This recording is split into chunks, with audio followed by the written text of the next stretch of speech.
Can someone really? Yeah.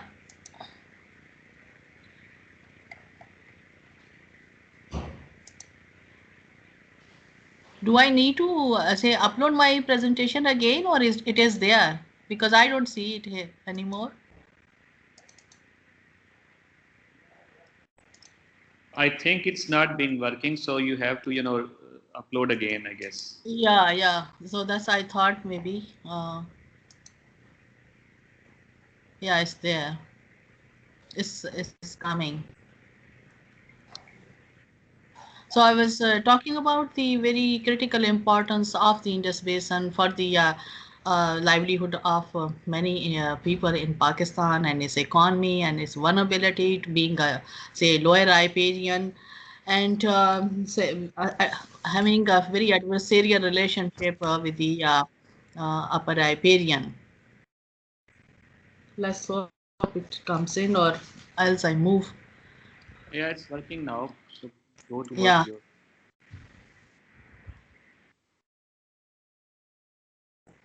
This is these things happen with the technology. Yeah. uh, then say coming to the treaty, uh, it is like as earlier discussed as well. One, it was a mediated by World Bank, so you can see that it happened under the condition of intense strained relationship. So you can see that what was so important for both countries, that they have to really develop agreed framework to share the water or share the basin, though it was really in the end they agreed to a very fractured basin. The clauses that it has is like 12 clauses, very short treaty, and divides the war. Say rivers, as I said. Interestingly, the eastern rivers, which were actually very critical in the for the irrigation, because the irrigated land existed in the Pakistani side of the Punjab, were deprived of the water, and what we got was like the western rivers, where we have to really take the say develop the link canals and take the water to say irrigate our lands in the say cultivated area, which happen to be in mostly in Punjab. So it is like, but if you look at the division, like India got 33 MAF water and Pakistan 136 MAF water. So there has been like that the Indus, these western rivers, which are very important for us now, as India has started really building.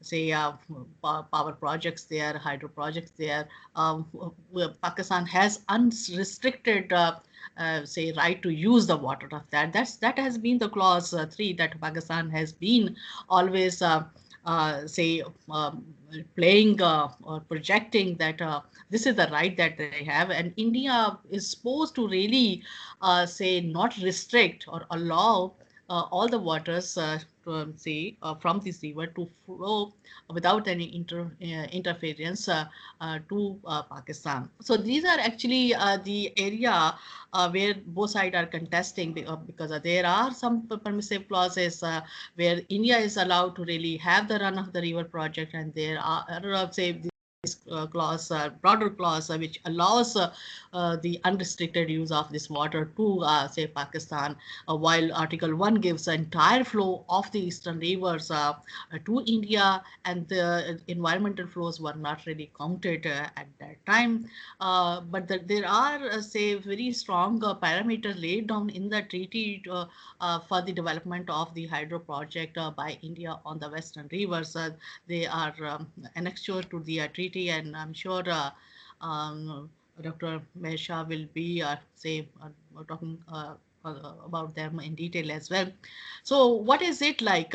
There are certain, say, uses that they have regarding agriculture, drinking water, and non-consumptive uses, which comes to like about 4.9 MAF. 1.3 MAF is for the irrigation purposes, and 3.4 MAF is for the conservation, flood moderation, and hydro power generation. It's interesting to note that 1.3 MAF allocated for the irrigation purpose is not really being utilized at least by the say Indian side.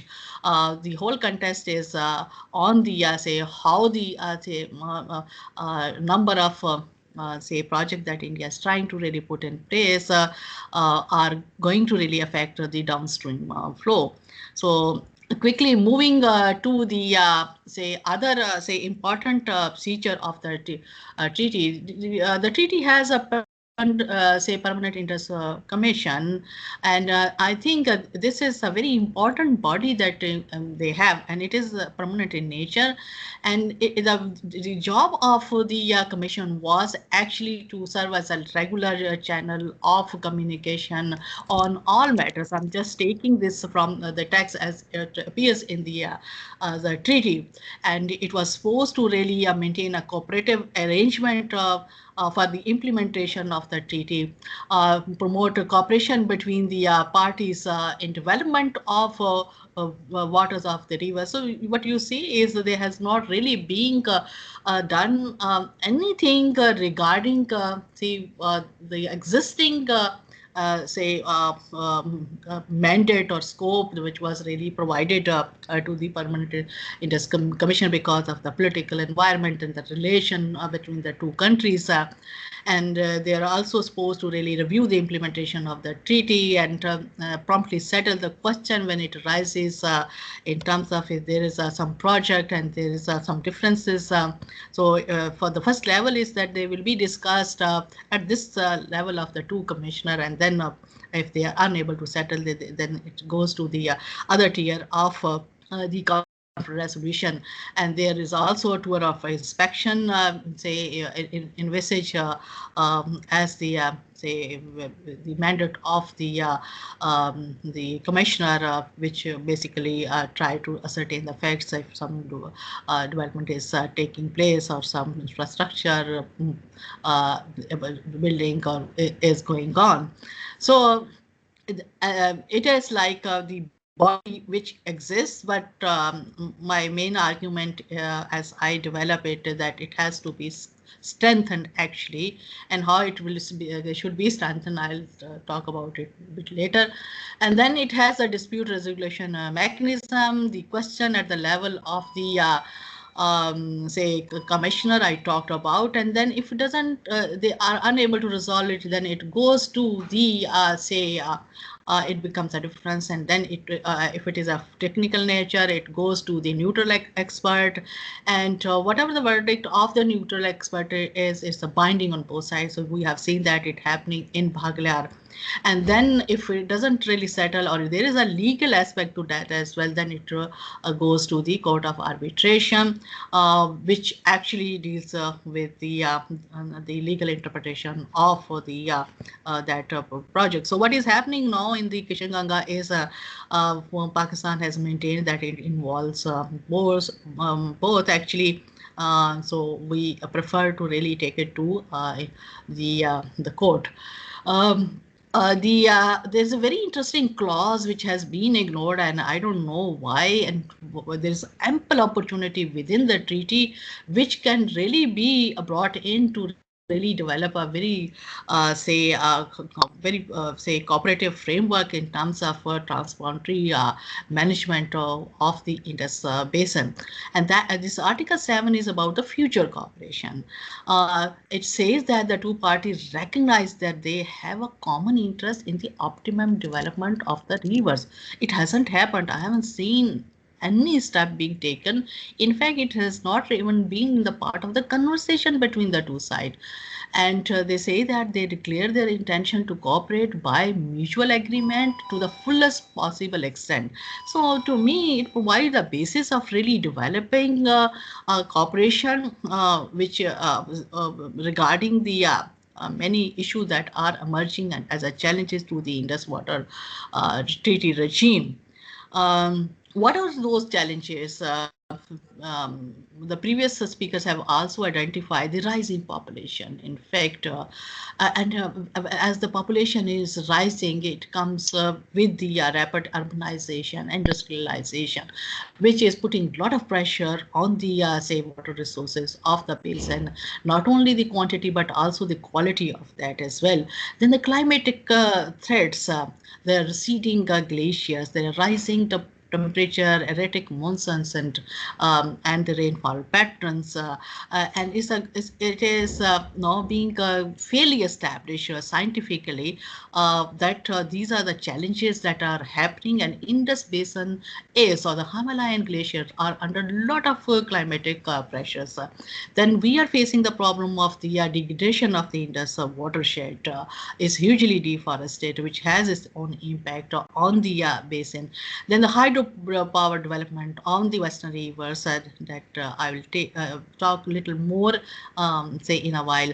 The institutional weakness of the say permanent water Indus water commission, and then issues relating to the exchange of data and the poor internal water resource management, which is very important, I would say, because it has been say it is a fractured basin, so it is like again there's some problem, but let me see if I can manage.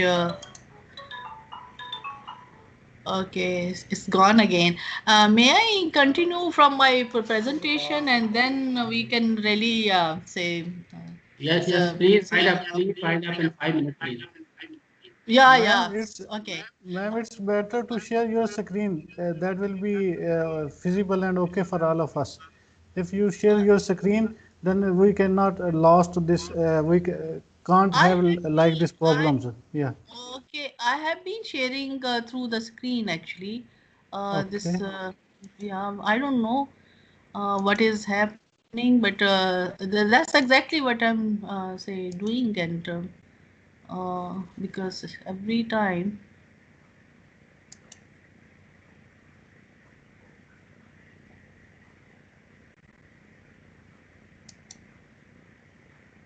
you say the file exists, but it doesn't show.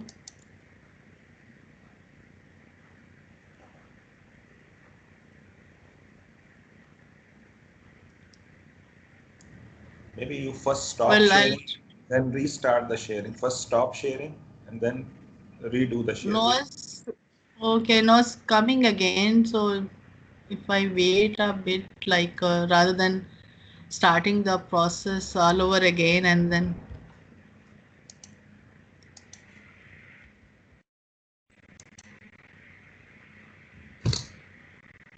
I don't know, it's really.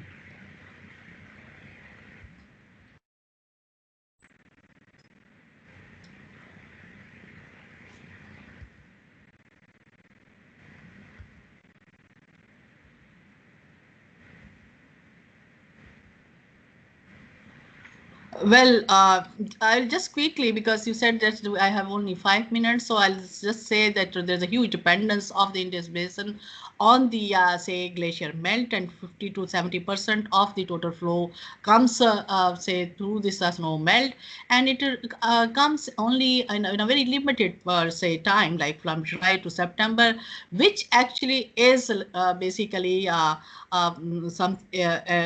big, huge management issue, because it causes the say that 80% of water you are getting in only in 3 months, and then there is a huge variability, you see, depending on this snowfall on the Himalayan glacier and the rainfall in the say catchment area.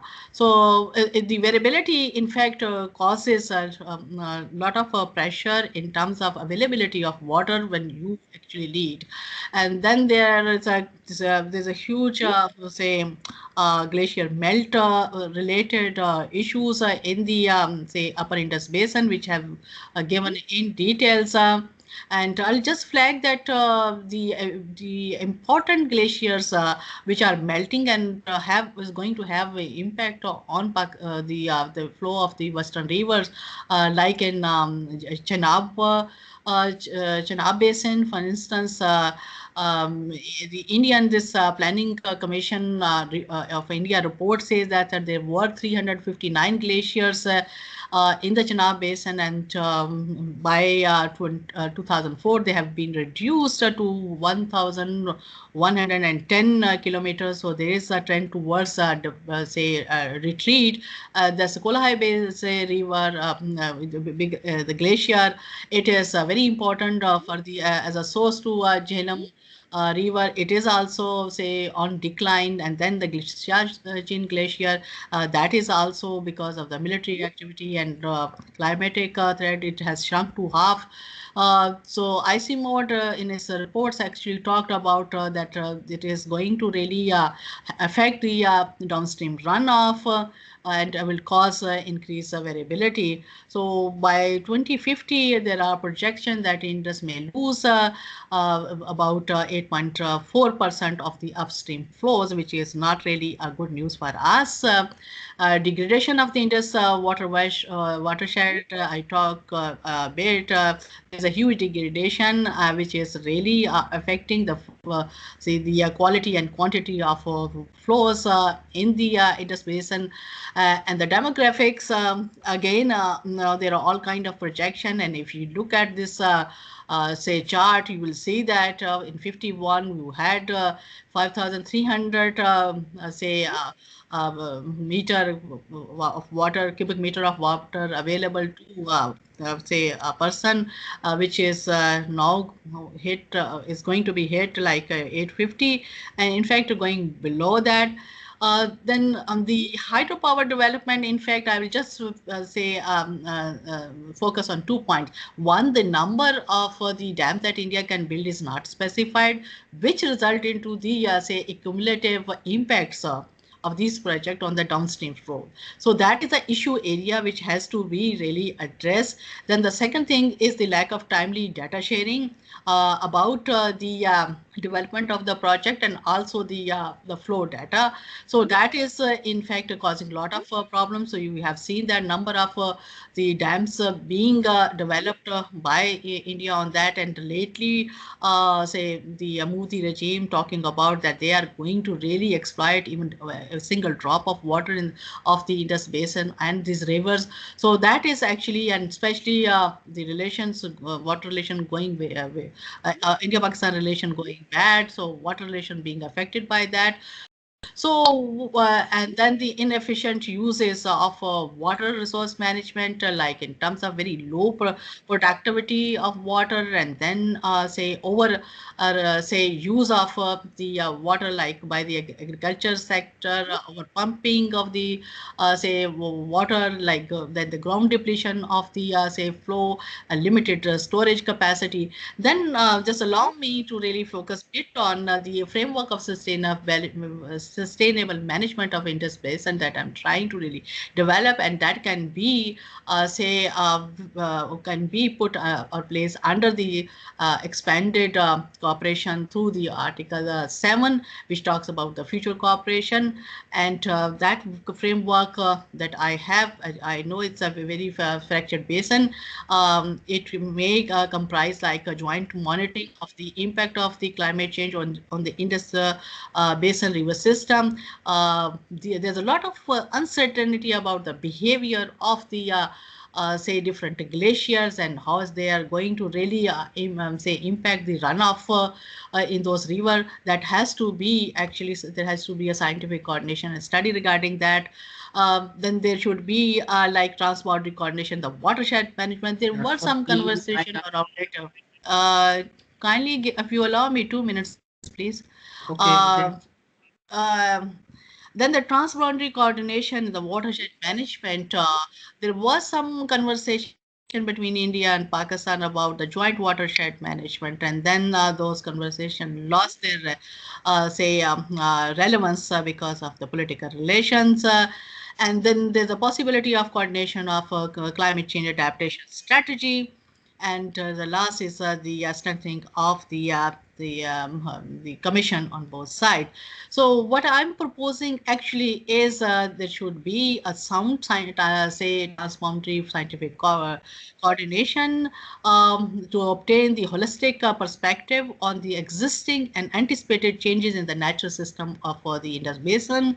And there should be a monitoring of the glaciers and the lakes that can be facilitated by using the high resolution remote sensing data. And there could be like also some platform being set up, which it could be like Glacier Monitoring Research Center between the two sides, either China can be involved in that, which can study the climate change impact on the upper Indus Basin and long-term availability of the say water from the upper Indus Basin, conducting studies about the mass balance about at least 5 say major glaciers, and then mapping and monitoring about 50 upper Indus Basin glacier snouts, and because the snouts are receding, and that is actually causing a seasonal say low flows, so that has to be done. And then the relationship between this the glacier retreat and runoff has to be established, and Himalayan glacier should be declared as a protected area, and both sides really, and especially when it comes to Siachen, it should be demilitarized, and there have been some conversation regarding that, and they haven't really gone very far. Then the watershed management, there's a whole detail, because there are very critical watersheds, and especially in Himachal Pradesh, I have seen that. And along the line of control, I had done some work like that. There are shared sub-basin and sub watersheds which can be say developed together. There should be coordination, and there was a lot of say openness, especially in on the Indian side, that we can develop a cooperation regarding that. Hydropower development trust building is very important. Sharing of the real-time data, telemetry say system need to be installed, which should really provide that real-time data. There should be extended to the flood warning and flood forecasting. Somebody mentioned that. I think it is very, very important in the upper Indus Basin. Then the assessment of cumulative impact of the Indro Hydro project of the Western River. India is doing on the Ganges River. So if they can do on the Ganges River, why can't we have it on the say Indus River? So it is a cumulative impact. It's not really one particular project or after project that we will be fighting on, but it is looking at the entire impact that it may have on the downstream flows. And then there are certain ideas of having a smart, really consultative group of the both sides, and that includes the water expert and law experts, environmentalists and hydrologists, and say the people from the social science, like hydro diplomacy is in, so international relation and all that. They are very relevant. They can really support the say this Indus Water Commission, and it can help really say developing say cooperation or implementing it. Integrated water resource management and coordination between the two sides is very important, because we know that there's less possibility of really adopting any integrated basin management approach. So the idea is like they can work together to at least reduce the harm caused by the fractured Indus Basin on the both sides. And then it is like just one point that while addressing the say issues emerging from the climate change, we should also adopt this IWRM approach in reducing and reduce the water wastage, and also say go for say promoting conservation practices, learning from the best practices, and also involve the community in the management of the say basin wherever they are located, whether it's say mountain upstream mountains or the in the delta region. The last point is the hydro diplomacy, which is very important because there is a lot of politics and water nationalism being played, water hegemony is being played. So what can be done is that the international community has taken a lot of interest.